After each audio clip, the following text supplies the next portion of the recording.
The Continuum of Care is a network of nonprofit providers, for-profit, faith-based, and we all come together to fight homelessness and find solutions for that.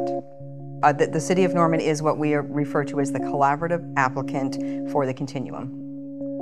The Continuum of Care serves a really important purpose for each jurisdictional area throughout the nation by coming together, finding solutions, and having that network readily available to fight homelessness.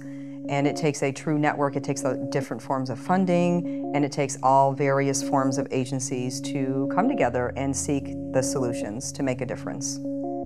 So the role primarily as the lead agency, and particularly my position, is to help coordinate the resources we have in our community, to find the gaps that we have, and the gaps that we do find to make sure that we are reaching every person in our community who experience homelessness. The city found itself in a position with winter approaching a few years ago where a warming center was not available through any other source.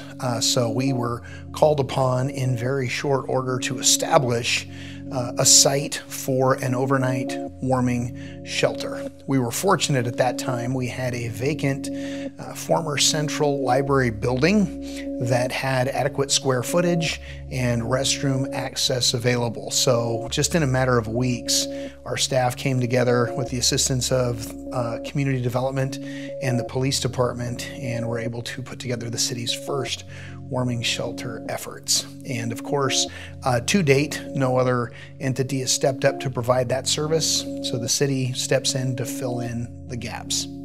So staff finding themselves in a position to take on a brand new mission worked together very cooperatively. They had to come up with a funding source to cover the cost of security staff, as well as new utility expenses that were not previously anticipated, and that required the efforts of people from several departments working together. The initial budget was about $60,000 to spend on that first effort, and the successes that were experienced and recognized by our staff members when they had the ability to meet with members of our homeless community coming through the warming shelter doors was impressive. And when we have the opportunity to work one-on-one with those individuals and meet them in that setting, we were able to house many and assist others in improving the quality of their lives.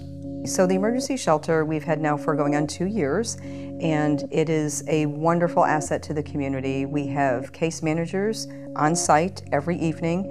It is what we refer to as a low barrier shelter, and it's housing focused. So every individual seeking shelter are able to come in, speak to a case manager, get involved into a housing program, and whatever resources that they may need.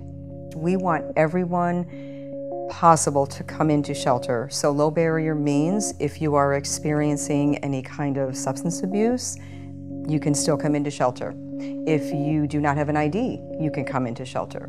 We want to make virtually no barriers. We want everyone to feel safe, we want everyone to feel welcomed, and we want them to know, regardless of what they may be experiencing at the moment, we are here for them, ready to offer services. So because it is federally funded, we are mandated to have data, and we have to report that on a daily, weekly, monthly basis. So each night there is a nightly census of each individual who comes into shelter. It is put into the database we refer to as HMIS. It's the Homeless Management Information System. So we are mandated to keep various forms of data points, not only the person's name, the sex, whether they have income or not, gender, so many different data points that we must keep. So these reports are confidential because it is every detail of this person's life, not only their personal identifying information, social security number, date of birth, things of that nature, but it also gets very in-depth with case notes. It could be their whole health history. So of course we guard that, and that is very important for us to maintain the anonymity and to maintain the confidentiality. And it is mandated by our federal partners that we must do so. Anytime you have federal funds, especially running in emergency shelters such as this, you get a monitoring, and it is a very in-depth monitoring tool, basically making sure that are you spending the grant funds as indicated in the grant, are you fulfilling every detail, and it is a very arduous process. They actually tour the shelter, so they make sure that it is safe, they make sure that it is welcoming, they make sure that it is low barrier, and so we just had ours in July of 2021, and it passed with an excellent finding. So we're very happy with that. So we maintain nightly shelter data, and that is on our website if you go to the City of Norman, and it is under the planning purview, and we can send a link for you at the end of this under, I believe, grants section, and we have the nightly census as well as a 3-month unduplicated count.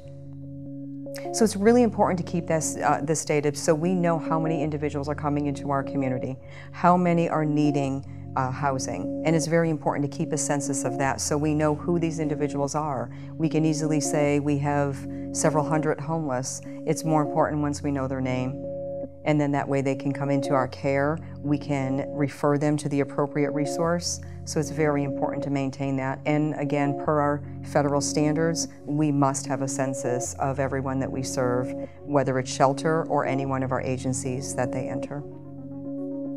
We recognize the efforts of city staff and the continuum of care in providing services to members of our homeless population.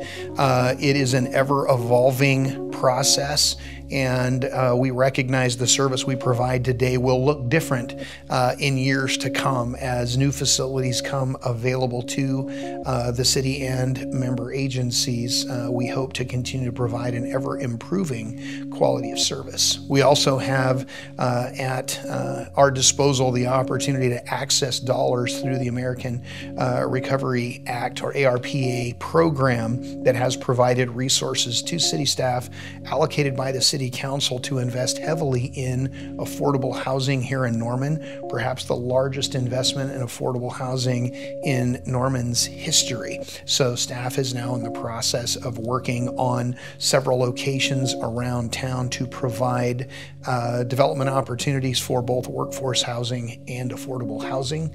So we are optimistic that we will be able to improve Norman's position in providing a rooftop for every member of our community.